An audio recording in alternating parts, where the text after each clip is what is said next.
Stress overload will kill. Stress overload will devastate you. Listen very carefully.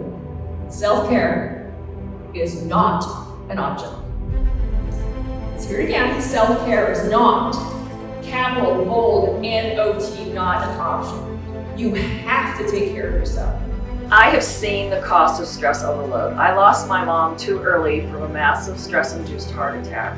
If stress was a disease, it would be an epidemic because its fingerprints are on every leading disease and illness of our modern times. I've worked on a Trump flight team. I've helped people heal physically.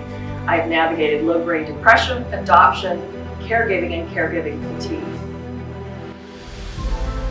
So I came up with a concept, the kind of self-care you slide into your day. What I mean by simple is that there are micro strategies and tools and tips that you can use to slide into your day to stop the stress response before the crazies set in. Scientific research shows that it only takes 30 seconds for you to actually start resetting your nervous system. Fight or flight, stress response, you're on high alert, you're ready to go.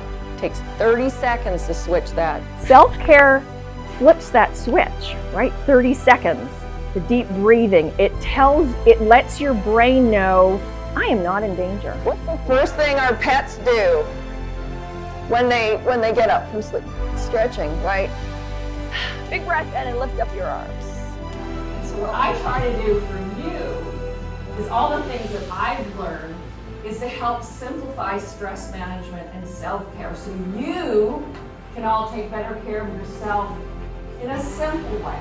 Most people need just one small shift or a micro strategy that'll help them stop the stress response so they can continue to move forward in their day. It's simple, it's doable, it's real. I would be honored to partner with you for your event to help your audience understand their stress load awareness much better and provide them with tools that they can slide into their day to take control back.